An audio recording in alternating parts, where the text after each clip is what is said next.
Alright, hey guys, how's it going? It's part 3 of my video. I told you guys I was going to do my homework and try to figure out the information I couldn't remember this morning about the rapture theory. What I found out, it's a vision of a young Scottish woman. She was a teenager. Her name was Margaret MacDonald. She came up with the rapture theory in 1830. It didn't say when he picked it up, but John Nelson Darby had picked up on her story about the rapture and added to it a little bit and made it more popular. He took the teenage girl's prophetic vision, I'm reading my notes,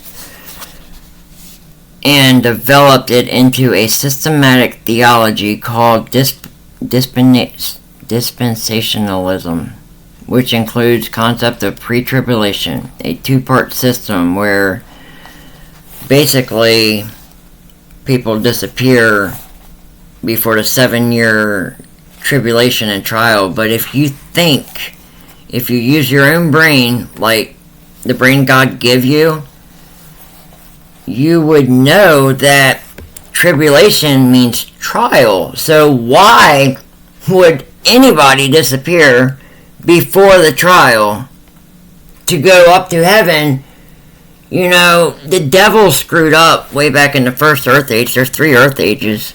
The devil messed up way back then, and basically everything's just happening all over again. It's sad because people just don't use their brains, and God gave them a brain. You know, how can you be...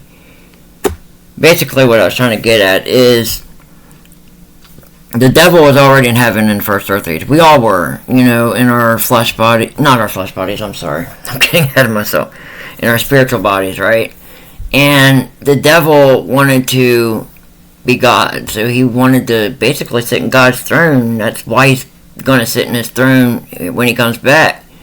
But think about it. Why would God, even if we have served him all this time, right? And why would he just take us straight to heaven so we could do the same thing the devil did? Like, we didn't have a trial or nothing. If the rapture was real, disappeared before the 7-year trial, which was shortened to 3.5 years for the elect's sake, or 5-month period for the elect's sake. And basically, if they don't get tried, once they make it to heaven, it basically happens all over again. You see, we have to have this trial. We have to be tested. We have to see if we're worthy of heaven. Okay? There is no rapture. If your preacher tells you there's a rapture, he's full of crap. I don't care how he tries to explain the rapture. It's bull crap. It's not in the Bible. Y'all need to quit believing this rapture stuff and follow God's word. Read the Bible from start to finish, page by page, book by book, chapter by chapter. Just follow God. Tell him you love him. Believe in your heart. Try really, really hard to be pleasing to God. If you make a mistake, we all fall short. Nobody's perfect. The only one that was ever perfect to walk this earth was Jesus himself. You can actually see the stress in my eyes right now.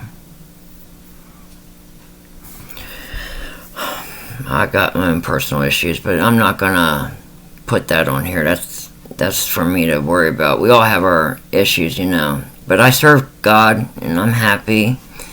We all got our trials and tribulations and our ups and downs, our good moments, our bad moments. But please, people, don't believe this rapture doctrine.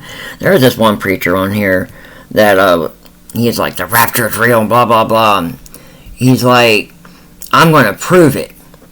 He's sitting there talking, trying to explain this and that. Nothing's making sense what he's saying, but I'm sitting here, I'm giving him a fair chance because I want to see what he has to say. I don't want to, you know, if there was a rapture, I wouldn't want to not know about it, you know. I want to know the truth. So I gave him a chance, and I'm listening. This man out of his own mouth says, you won't find the word rapture in the Bible, but it explains it. Yeah, it explains it. I'm against those that teach my children to fly to save their souls. God says it out of his own mouth. Stupid. I mean, stupid. They try to prove this rapture theory and they debunk themselves every freaking time. Do you know why? Because God's word never ever crumbles, never falls, because it's solid. It's a rock. God's rock, capital R. Devil's rock, lowercase r.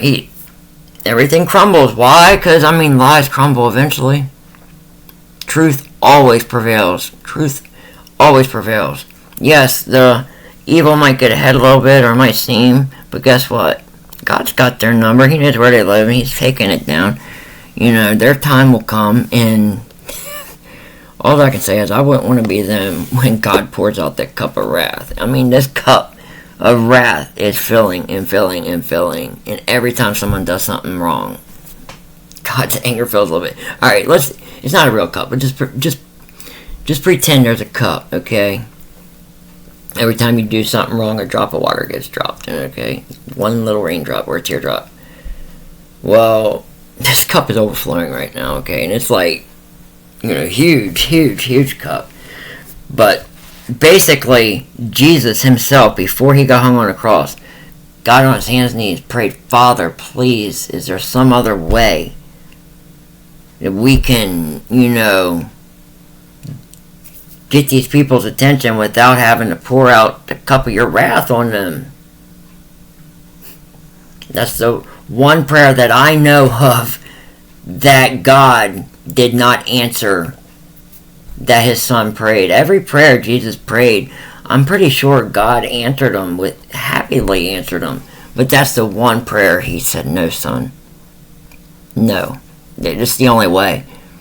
And look, people still don't care.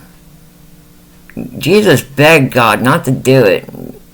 When time comes, when people whore around with Satan, which I'll explain that in later on, how the sea is people, how the 10 horns or 10 crowns is 10